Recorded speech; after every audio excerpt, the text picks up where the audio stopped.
அமீரகத்தில் கடந்த சில தினங்களாகவே கனமழை பெய்து வரும் நிலையில் மார்ச் 28 சனிக்கிழமை வரை அமீரகம் நிலையற்ற மற்றும் அடுத்தடுத்த அலைகளாக கனமழை பெய்யும் என கூறப்பட்டுள்ளது.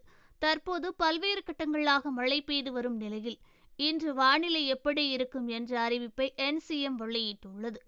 அதன்படி இன்று வியாழன் மற்றும் வெள்ளிக்கிழமைகளில் இறுதி அலையானது முதலில் அமீரகத்தின் மேற்கு பகுதிகளை தாக்கி அல்தப்ரா அபுதாபி வழியாக நகர்ந்து பின்னர் வடக்கு கிழக்கு பகுதிகள் மற்றும் அல்லயன் வரை பரவும் என்றும் இதனால் கனமழை இடி மின்னல் மற்றும் ஆங்காங்கே ஆலங்கட்டி மழை பெய்யலாம் என எதிர்பார்க்கப்படுகிறது.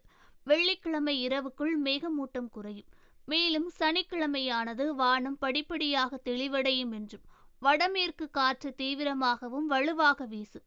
வெப்பநிலை குறையும் என்றும் இதனால் தூசி மற்றும் மணல் காற்றானது பார்வைத்திறனை குறைக்க வாய்ப்புள்ளதாக கூறப்பட்டுள்ளது.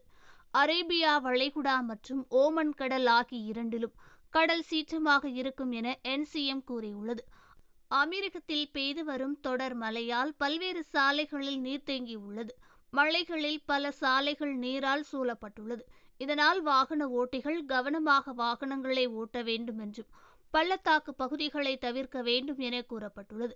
அத்துடன் ஷார்ஜா விமான நிலையமும் தற்போதைய வானிலை காரணத்தால் விமான சேவைகளில் பாதிப்புகள் ஏற்படக்கூடிய வாய்ப்பு இருப்பதால் பயணிகள் தங்களின் விமான நிலைமையை அவ்வப்போது சரிபார்த்து கொள்ள வேண்டும் என கூறியுள்ளது.